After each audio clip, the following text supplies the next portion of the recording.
2 Chronicles 18. Now Jehoshaphat had riches and honor in abundance, and joined affinity with Ahab. And after certain years he went down to Ahab to Samaria. And Ahab killed sheep and oxen for him in abundance, and for the people that he had with him, and persuaded him to go up with him to Ramoth Gilead. And Ahab king of Israel said unto Jehoshaphat king of Judah, Wilt thou go with me to Ramoth Gilead? And he answered him, I am as thou art, and my people as thy people, and we will be with thee in the war. And Jehoshaphat said unto the king of Israel, Inquire, I pray thee, at the word of the Lord today. Therefore the king of Israel gathered together of prophets 400 men, and said unto them, Shall we go to Ramoth Gilead to battle, or shall I forbear? And they said, Go up, for God will deliver it into the king's hand. But Jehoshaphat said, Is there not here of the prophet of the Lord besides, that we may inquire of him? And the king of Israel said unto Jehoshaphat, There is yet one man, by whom we may inquire of the Lord, but I hate him, for he never prophesieth good unto me, but always evil. The same as Micaiah, the son of Imlah. And Jehoshaphat said, Let not the king say so. And the king of Israel called for one of his officers, and said, Fetch quickly Micaiah, the son of Imlah. And the king of Israel and Jehoshaphat, king of Judah, sat either of them on his throne, clothed in their robes, and they sat in a void place at the entering in of the gate of Samaria, and all the prophets prophesied before them. And Zedekiah the son of Kenana had made him horns of iron, and said, Thus saith the Lord, With these thou shalt push Syria until they be consumed. And all the prophets prophesied so, saying, Go up to Ramoth Gilead and prosper, for the Lord shall deliver it into the hand of the king. And the messenger that went to call Micaiah spake to him, saying, Behold, the words of the prophets declare good to the king with one assent. Let thy word, therefore, I pray thee, be like one of theirs, and speak thou good. And Micaiah said, As the Lord liveth, even what my God saith, that will I speak. And when he was come to the king said unto him, Micaiah, shall we go to Ramoth Gilead to battle, or shall I forbear? And he said, Go ye up and prosper, and they will be delivered into your hand.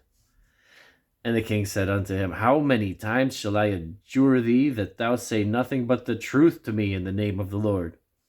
Then he said, I did see all Israel scattered upon the mountains, as sheep that have no shepherd.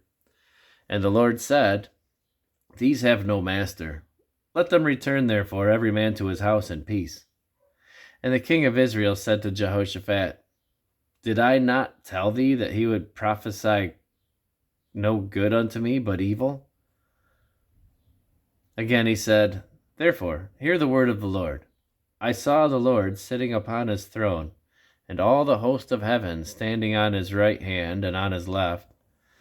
And the Lord said, Who shall entice Ahab, king of Israel, that he may go up and fall at Ramoth Gilead?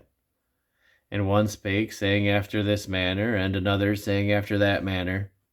Then there came out a spirit, and stood before the Lord, and said, I will entice him. And the Lord said unto him, Wherewith? And he said, I will go out, and be a lying spirit in the mouth of all his prophets. And the Lord said, Thou shalt entice him, and thou shalt also prevail. Go out, and do even so. Now therefore, behold, the Lord hath put a lying spirit in the mouth of these thy prophets, and the Lord hath spoken evil against thee. Then Zedekiah the son of Kenana came near, and smote Micaiah upon the cheek, and said, Which way went the Spirit of the Lord from me to speak unto thee?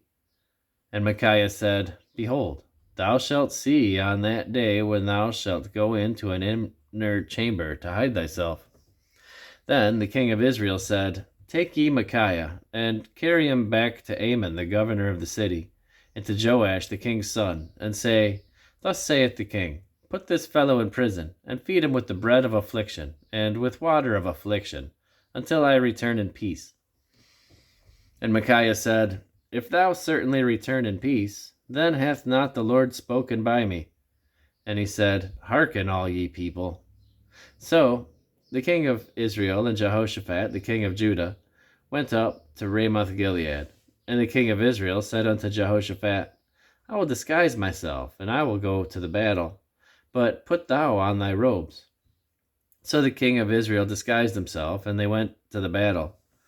Now the king of Syria had commanded the captains of the chariots that were with him, saying, Fight ye not with small or great, save only with the king of Israel. And it came to pass, when the captains of the chariots saw Jehoshaphat, that they said, It is the king of Israel. Therefore they compassed about him to fight. But Jehoshaphat cried out, and the Lord helped him, and God moved them to depart from him. For it came to pass that when the captains of the chariots perceived that it was not the king of Israel, they turned back again from pursuing him. And a certain man drew a bow at a venture, and smote the king of Israel between the joints of the harness. Therefore he said to his chariot man, Turn thine hand, that thou mayest carry me out of the host, for I am wounded. And the battle increased that day. Howbeit, the king of Israel stayed himself up in his chariot against the Syrians until the even. And about the time of the sun going down, he died.